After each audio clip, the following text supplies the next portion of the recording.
Hello, this is Opera SM with the From the Ashes Alliance of Coalitions, bringing you another Magic the Gathering Puzzle Quest video.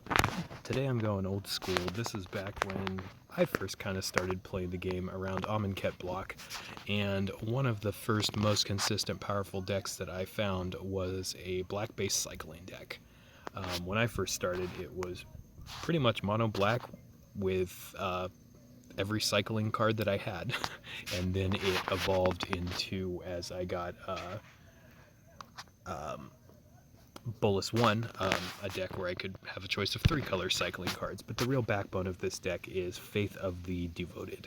An enchantment, well, it's an enchantment, but a support for 5. When you cycle a card, your opponent takes 5 damage, and you gain 5 life. This is insane. Pretty much most of the cards in this deck have cycling too.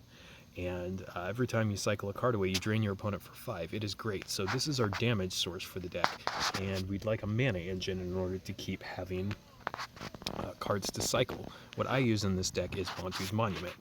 It's support for 16. When it enters the battlefield, each black creature in your hand gains 3 mana. When you draw a black creature, that creature gains 3 mana.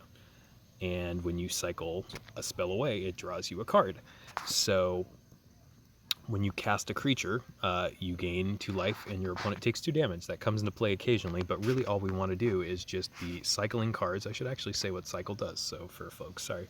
To cycle a card, you drag it to the trash, exile it while it's in your hand, and you have that much mana, at least that much mana in your hand, where X is the listed amount. So we have Faith of the Devoted, Bontu's Monument, and every black creature which has cycling. Black has 5 cycling creatures, I think the most of any color, and most of them have cycling too. So we have 1, 2, 3, 4, 5 cycling creatures.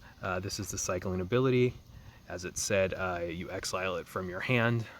If you have enough mana, you'll trigger cycling and draw a card. And then there's a little indicator, if you don't have enough mana in your hand, it turns red to help you from cycling a card away, which I have done many times before.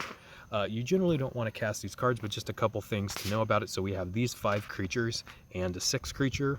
Shafet Monitor, it costs 6 to cycle, but the fact that when it cycles, it can give you convert 9 gems to green. That's one of the few good green cycling cards, but it can actually gain you mana when you're cycling sometimes, which is great.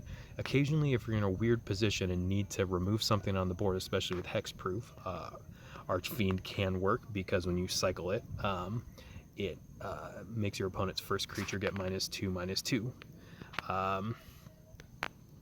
This one has cycling 3. The only other one you will cast at times is Horror of the Broken Lands, which can be a threat on its own. Again, it's another card. We'll see a common theme that when you cycle, you get a good effect. So it's a 3/3 for 10, not a great rate, but whenever you cycle, you get its +2/+1 till end of turn, so it can become a 5/4, 8/6, continuing up, and sometimes that can just win on its own if you need to have a backup beatdown plan. The last 2 slots in this deck can really be pretty much anything. If I'm playing white, green, or red, I love to include one cycling spell that can destroy a support, because you might go up against something like Lich's Mastery or just a really troublesome support that stops you in its tracks. So this is great to have for that. And then the last one I'm playing here is just Desert of the Glorified. For 1 mana, it can gain you some mana. So if you just need to early cycle into this to cast a Bontu's Monument, you can do that.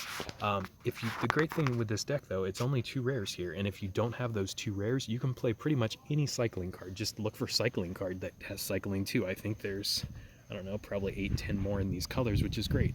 And you can do this mono black or any black-based colors. So if you play it with white, you could do things like Cast Out. If you play it with blue and you have something like New Perspectives, you could include that for another mana source. There's all sorts of great stuff you can do. So this is just a really easy shell that's very potent in